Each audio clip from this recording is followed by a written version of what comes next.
Hey, I'm Brad, and here's a sort of follow-up video to my last one, which did very well. And people were like, Brad, how do you have not many subscribers releasing a video like that? Well, just a reminder, this is actually my second channel. I have a main channel that I've been doing videos on VR for like 8 years at this point. But this channel is like stuff that I kind of turn off my quality filter or really my post-worthy filter, so I can just kind of pump stuff out, stuff that I think I want to talk about, but not like ruin my algorithm on the other channel. So it's ironic when I have a video do pretty well on this channel too. So anyway, yes, a lot of people appreciate that video, but something I noticed even more is even though I spent a lot of time talking about the display technology for the Apple Vision Pro, people still wanted to know more. And that's great because this video was pretty much planned to release right after that video anyway, which is a deeper dive into micro OLED, the benefits it has, the progress it has to get better, because yes, there's still a lot of ways it can get better other than just resolution. Resolution is just a small thing in the grand scheme of things, honestly. There's way more important stuff to get better for these displays for VR than just resolution. So yeah, let's hop right into that.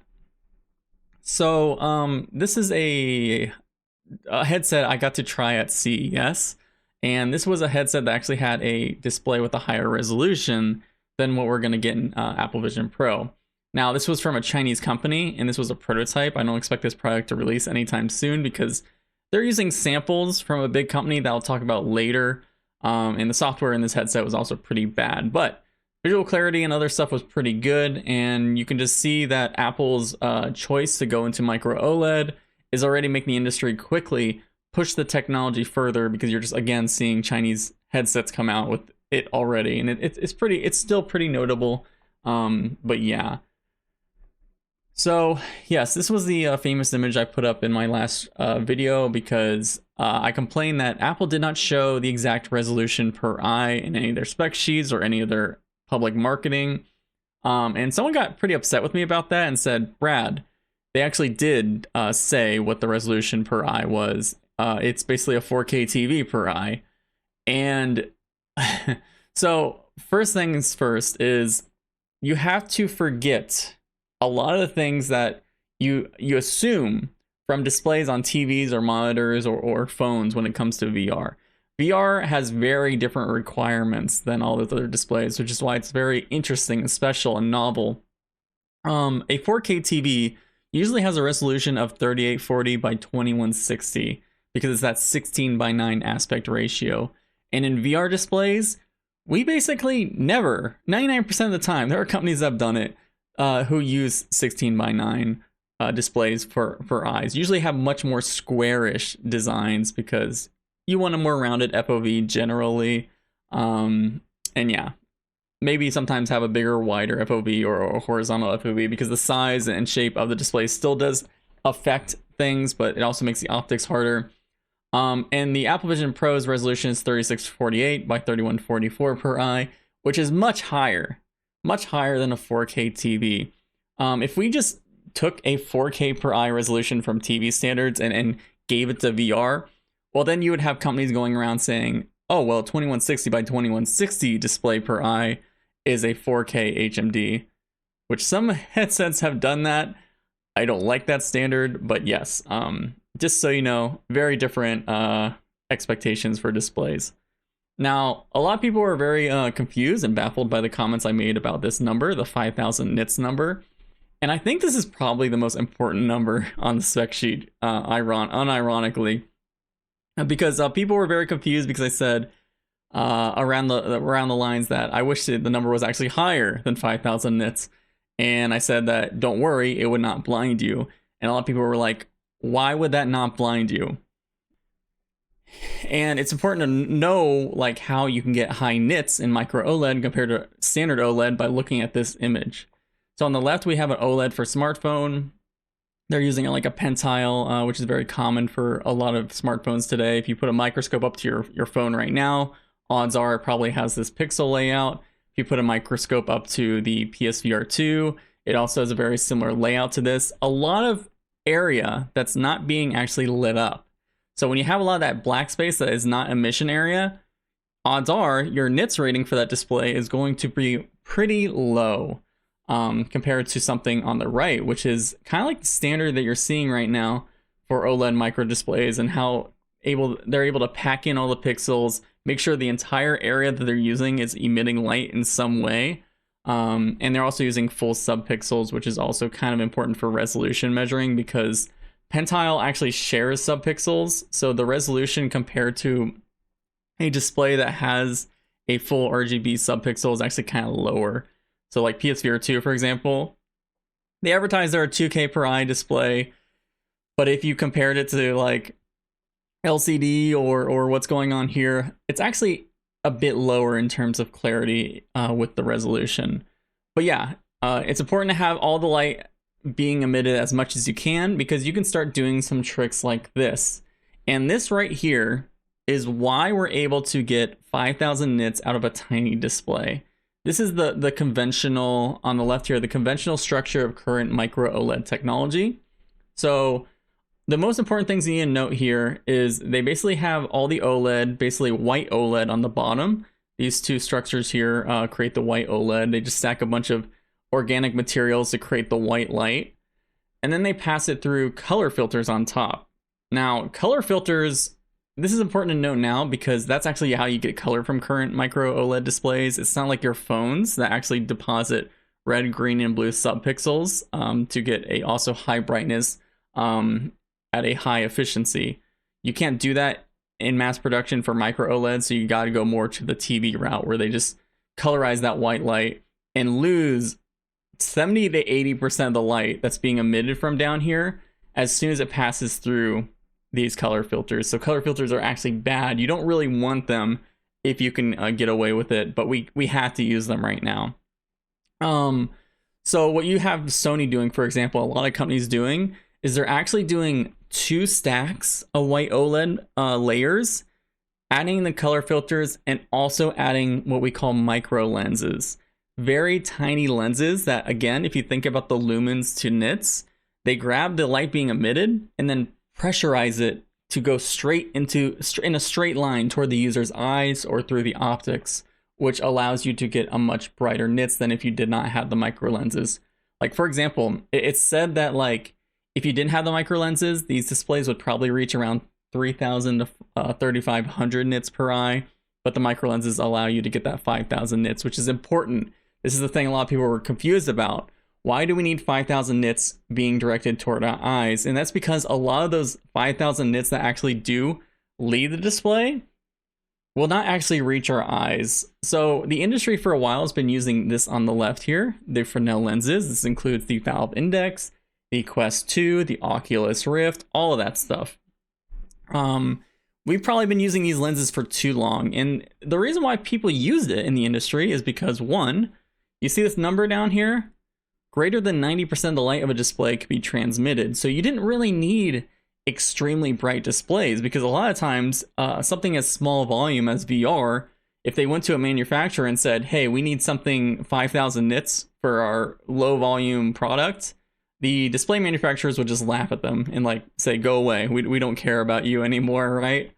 So it was very easy to make Fresnel lenses, get off the shelf displays, cut them down to make them smaller. This includes OLED, standard OLEDs seen like PSVR 2, HTC Vive, Oculus Rift, and eventually they transitioned to LCD as well. That was also very easy to get the brightness up because they rely on backlights. It's very easy to drive a backlight to be bright.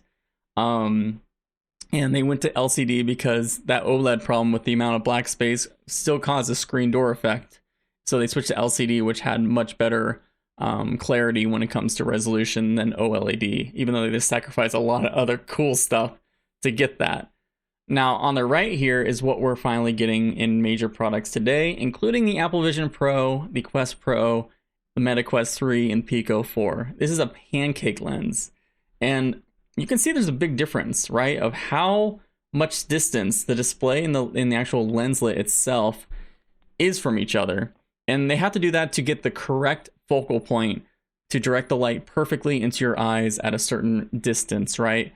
Now, the funny thing is, there actually is no difference in the amount of traveling. For the most part, the light is happening between this lenses and these lenses here. This is about the same, except pancake lenses do a trick. They use polarization to bounce the light around multiple elements within the lens stack, usually using quarter wave planes, for example. And while that's a really good idea, and it allows you to get super thin optics, which means you have much thinner HMDs, that number down here is much lower than that graded to 90% number, right? So around 20% on average, the light will actually reach your eyes at that 5,000 nits rating. So only 1,000 nits of that 5,000 nits is going to get past the optics. A lot of that light just disappears, as you can say. It's just lost, it's bounced around, or it doesn't make it to your eyes. So that's why we needed super bright displays. We also need one more thing. Not only will that 1,000 nits not reach your eyes, or that 5,000 nits, but that 1,000 nits will also generally not reach your eyes as well. Because for VR, we do something called a low duty cycle to remove something called persistence. And basically, if you move your head while you're using VR, your eyes are counter-rotating with your head, and you see like a blurring effect. Like, especially if you look at text and you move your head, you're trying to do work on a virtual monitor that's very wide, you move your head, it'll just look very blurry. Some people will get sick and nauseated. I had this problem with PSVR 2 because I think they drove the displays a bit too high as default, so I had to lower the brightness to get a better persistence. And they usually run the persistence at 10 to 20%, which means they turn off the display for 80% of each frame, completely black for the most part. So now you go from 5,000 nits to 1,000 nits, all the way down to 10, or I should say 100 to 200 nits. Yeah, that's why it's very easy to put on a headset with pancake lenses with a 5,000 nits display and actually feel it's not that bright, actually. Like, our eyes can handle a magnitude higher of brightness, and that's how we get into like HDR territory. We want brighter displays to not only give us a more realistic image with that high dynamic range, but if we ever want like more future display optic technologies, like ones down here, we need to drive the nits even higher because for example, folded holographic lenses, even though it doesn't really say right here, this will make lenses even lighter, more specifically, because they actually remove these whole plastic or glass elements with these thin films. But you need the that nits to be even higher because you want very collimated light, which is just light that goes in a very straight line. So yeah, displays need to get much brighter. And there's a way that displays will get brighter very soon, but I do want to talk about like how important this is to the industry a little bit more, because was actually a new version of a display I saw at CES this year. Last year I went to an event called SID Display Week, and there was this very beautiful display, a 4K by 4K per eye, 3840 by 3552 per eye. It looked real. It looked very good. It was just behind. It was a display event, right? So they didn't have too much running except like screenshots, but it looked real. Very high color gamut and all that stuff. And oh my god, my long hair. I don't know if I missed it or not yet. Now the problem is, even though that display looked really good on that show floor, a lot of events are like magic shows where they'll cherry pick the best prototype. They'll show it off to people, and you have no idea if in a year or so that thing will hit mass production. And what I understand is this came from a company called BOE, who actually makes a lot of displays. In fact, the entire display industry is always terrified of BOE, especially Korean companies, because BOE is well known to sometimes take veterans from other companies outside of China, bring them to China, give them a very wealthy paycheck, and those people kind of give them a little help, right, to catch up with their competition. And they're very big. They weren't huge in LCD. They're getting big in OLED, including being in iPhones and stuff. And they're also really trying to get into Micro-OLED. And Apple's relying on companies like BOE and another company called SIA to really get that mass production of these displays to a better point, because they can charge way less per display than Sony, who is a Japanese company and only has Japanese fabs to make these displays. But yeah, that display I showed you with a very beautiful image, it was 1.3 inches. And again, that's a pretty acceptable size, kind of like the standard you're seeing right now for Micro-OLED. They advertise that it could get to 5,000 nits of brightness. But that display, from what I understand, mostly failed to get any big customers because it still wasn't reliably bright enough, is what I understand. So what they did is they actually took it back to basically the lab and made a slightly bigger version of it. Same specs, but made it bigger, and they actually made it slightly brighter because, again, that lumens, a bigger emission area, a lot easier to get a brighter display with that. And yeah, they showed it off at CES. It still looked beautiful. I showed my wife that display, and this was the first time she ever saw a 4K per eye micro OLED display, and she was absolutely stunned. So I can't wait for us to get our Vision Pro so she can see that a little bit more other than what the actual demos of these shows give. So again, very important. You will not get big customers unless you get that brightness up. Now, this is the thing. We're kind of hitting the limits, almost hitting the limits for the current micro OLED technology for getting brighter displays. I said earlier that they use 2 white OLED stacks plus micro lenses to get to an acceptable range. And theoretically, they can keep adding stacks to it. They can add more white OLED stacks to it to get even brighter. But you start getting into like a certain curve where you're starting to put more power into the display, so you get more power consumption, less battery life.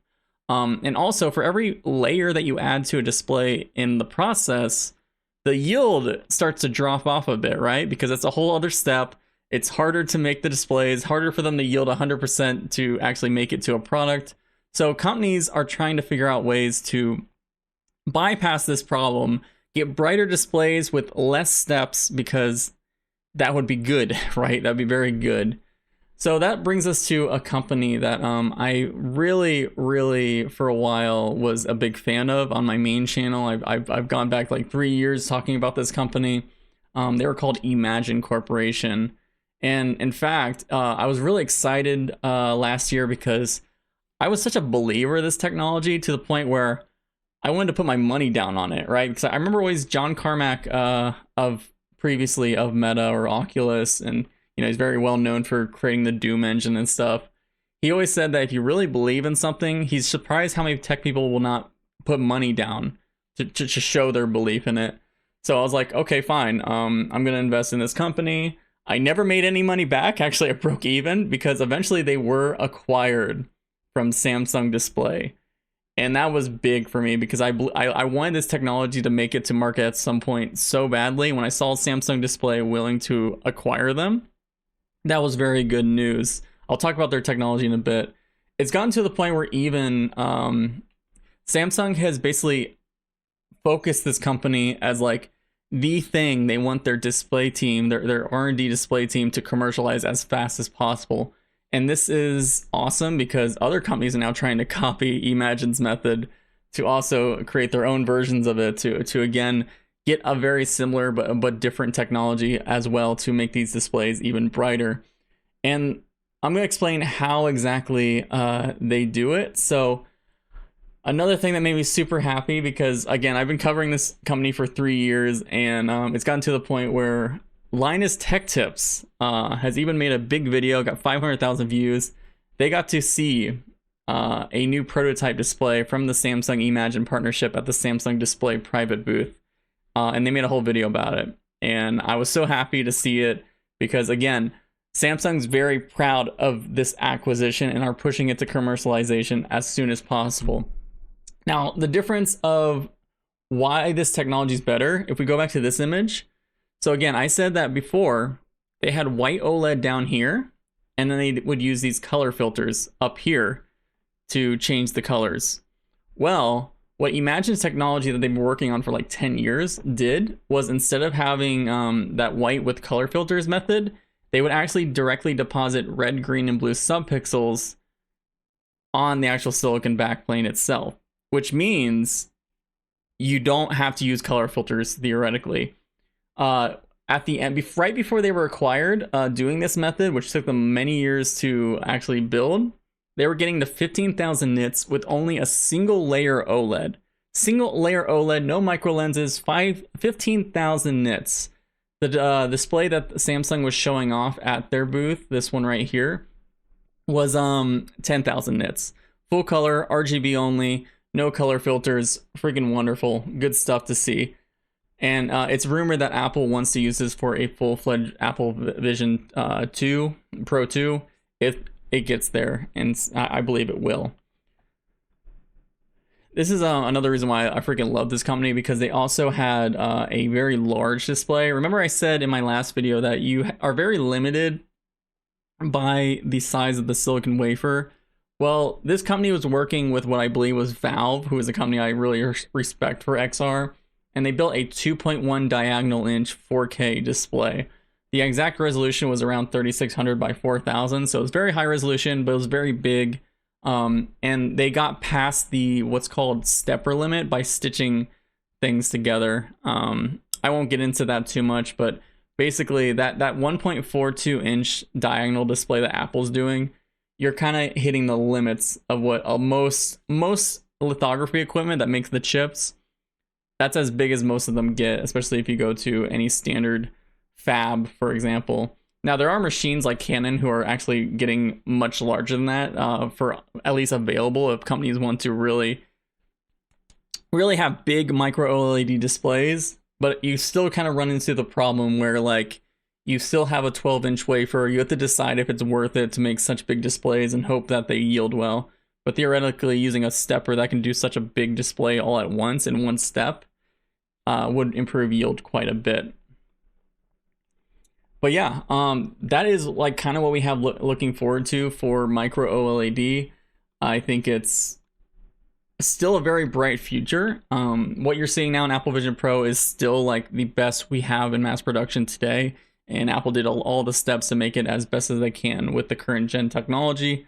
But as Apple comes out with this device, people see the display, love it. You'll see other companies, Samsung, maybe Meta, all these companies also want to push this technology to be mass produced, and then they start running into problems where they want to push the barrier of optics and visuals even further to make this display technology even better. So yes, it's good times. It's really exciting.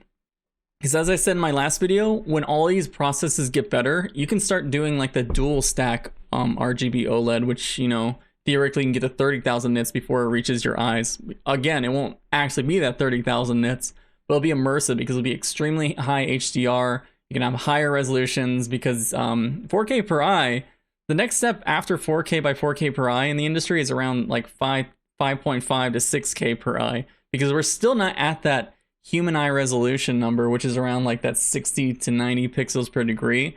We're only around 40 to 45 now, so we still have more to go in that front. Most people won't notice because people's eyes vary on quality as time goes on, but yes, so much to look forward to for this technology and optics and stuff to improve for VR. And I believe it'll improve much faster than what we're seeing for optical AR glasses, that transparent glasses that everyone's talking about. They're still kind of hitting a lot of limits. They're trying to get better, but they have even more problems with display technology where their optics are less than 1% efficient. So yes, if you're into XR, you're going to be into it because of VR headsets for the time being. But yeah, that's it. I hope you enjoyed. Bye.